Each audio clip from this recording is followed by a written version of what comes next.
मुल्क पायदार तवील मदती तरक्की की राह पर चल पड़ा। वजीर खजाना अमरीकी जरीदे USA टुडे को इंटरव्यू देते हुए वजीर खजाना सेनेटर मोहम्मद औरंगजेब का कहना था कि पाकिस्तान अहम मुआशी मोड़ पर पहुंच चुका है। मुआशी इस्तेहकाम, इस्लाहात और पॉलिसियों के तसलसल से मुल्की और आलमी सतह पर एतमाद बहाल हो रहा है। मईशत इस्तेहकाम के मरहले से निकलकर बरामदात पर मबनी तरक्की की जानिब बढ़ रही है। वजीर खजाना का कहना था कि मकामी और गैर मुल्की सरमायाकारों के लिए नए मौके पैदा हो रहे हैं और मुल्क पायदार तवील मुद्दती तरक्की की राह पर चल पड़ा है। पाकिस्तान ने माली साल का आगाज बेहतर मुआशी बुनियादों के साथ किया। प्राइमरी बजट सरप्लस और करंट अकाउंट सरप्लस हासिल किया। ये मुसलसल खसारों के चक्कर से निकलने की वाज़ेह अलामत है। सेनेटर मोहम्मद औरंगजेब का कहना था कि तरसीलात ज़र में नुमाया इजाफा इस बेहतरी का अहम सबब बना। महंगाई 29% की बुलंद तरीन सतह से कम होकर सिंगल डिजिट में आ गई है और ज़र मुबादला के ज़खायर 14.5 अरब डॉलर से तजावुज़ कर चुके हैं।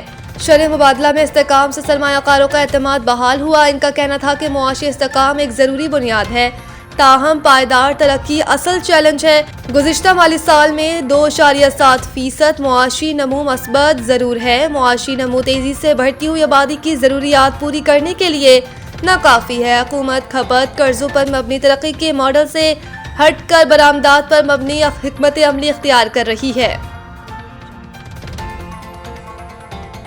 सदर जरदारी की करबला में रोज़ा इमाम हुसैन अलैहिस्सलाम पर हाज़री। सदर मुमलिकत आसिफ अली जरदारी ने करबला में रोज़ा हज़रत इमाम हुसैन अलैहिस्सलाम और हज़रत अब्बास बिन अली अलैहिस्सलाम पर हाज़री दी। इस मौके पर गवर्नर करबला डॉक्टर नसीफ जासिम उल खताबी भी सदर पाकिस्तान के हमरा थे। सदर मुमलिकत ने दोनों मकामात पर फातिहा ख्वानी की और नवाफिल अदा किए। उन्होंने हज़रत इमाम हुसैन अलैहिस्सलाम की कुर्बानी को हक, अदल और इस्तकामत की अब्दी अलामत करार दिया। सदर आसिफ अली जरदारी ने उम्मत मुस्लिमा क़यामत, इत्तेहाद और सलामती के लिए दुआ की। उन्होंने रोज़ा हज़रत इमाम हुसैन अलैहिस्सलाम पर गुफ्तगू करते हुए इनकी तालीमात को हक, अदल और इंसानियत के लिए रहनुमाई करार दिया।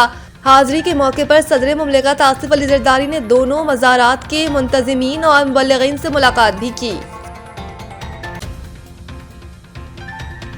लीबिया के आर्मी चीफ का तैयारा क्यों तबाह हुआ, आखिरी पैगाम समेत अहम तफसीलात सामने आ गई। तुर्क हुकाम ने तस्दीक की है कि लीबिया के army chief general Mohammed Ahmed al Haddad का तैयारा बरकी निज़ाम में खराबी के बाइस गिरकर तबाह हुआ। तुर्किया के सदारती शोबा मवासिलात के सरबरा बुरहानुद्दीन दौरान ने बताया कि हादसे से कबल तैयारे ने एयर ट्रैफिक कंट्रोल टावर को बरकी खराबी के बाइस हंगामी सूरत हाल से आगाह किया था और फौरी लैंडिंग की इजाज़त तलब की गई थी। उन्होंने सोशल मीडिया प्लेटफॉर्म एक्स पर कहा कि अमले ने अंकारा के एसन-बोगा एयरपोर्ट पर हंगामी लैंडिंग का फैसला किया था। हम वापसी के दौरान तैयारे से राब्ता मुनक़ता हो गया। तुर्क वज़ीर इंसाफ यलमास तनज ने तस्दीक की है कि अंकारा के प्रोसिक्यूटर जनरल ऑफिस ने हादसे की वजूहात जानने के लिए बाकायदा तहकीकात शुरू कर दी। तैयारों की निगरानी करने वाली वेबसाइट फ्लाइट रेडार के मुताबिक परवाज ने इब्तदा में बुलंदी हासिल की थी, ताहम अचानक इसकी ऊंचाई में तेजी से कमी वाक़ई हुई और परवाज के सिर्फ 16 मिनट बाद तैयारा रेडार से गायब हो गया। तुर्क मीडिया के मुताबिक जिस इलाके में तैयारा लापता हुआ वहां धमाके की आवाज़ भी सुनी गई, जिसके बाद रेस्क्यू कार्रवाई शुरू कर दी गई। लीबिया की अबूरी हुकूमत के सरबरा अब्दुल हमीद अल बीबा ने जनरल मोहम्मद अहमद अल हदाद की वफात की तस्दीक करते हुए बताया कि हादसे में दीगर आला फौजी और सरकारी हुकाम भी जाँ बाक हुए।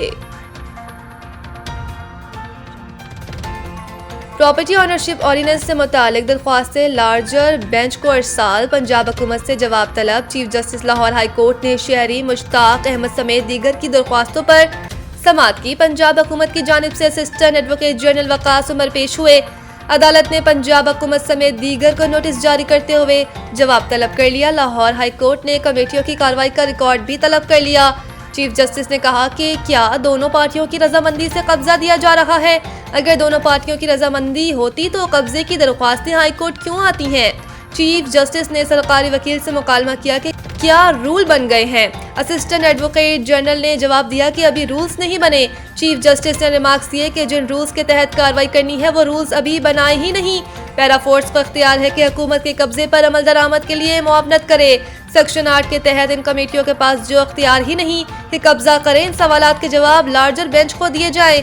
चीफ जस्टिस ने रिमार्क्स दिए कि कानून क्या कहता है और अगर कमेटियां काम कर रही हैं, कमेटियों को सिविल कोर्ट के ऑर्डर दिखाने के बावजूद कमेटियां मानने को तैयार नहीं। लाहौर हाई कोर्ट ने तमाम दरख्वास्तों पर हुक्म इब्तनाई जारी कर दी। मुल्क के मुख्तलिफ शहरों में मजीद बारिश और बर्फबारी, मौसम दिलफरेब। वादी नीलम में तीसरे रोज भी वक्फे से बारिश और बर्फबारी का सिलसिला जारी है।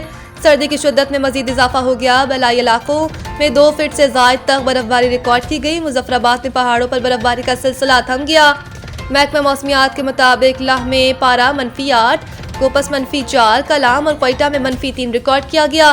कलात में दर्जा हरारत -2 और मालम जब्बा में -1 सेंटीग्रेड रहा। इधर मुल्क भर में आज धुंध छाए रहने का इम्कान है।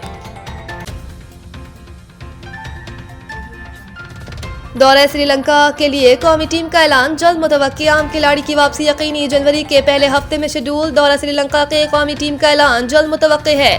तफसीलात के मुताबिक पाकिस्तान और श्रीलंका के दरमियान 7, 9 और 11 जनवरी को दम्बोला में T20 मैचेस तय होंगे, जिसके लिए सेलेक्टर्स ने खिलाड़ियों के इंतखाब पर मुशावरत शुरू कर रखी है। फिटनेस मसाइल से निजात पाने के बाद बिग बैश लीग में बेहतरीन कारकर्दगी दिखाने वाले शादाब खान को श्रीलंका के खिलाफ सीरीज में मौका मिलेगा।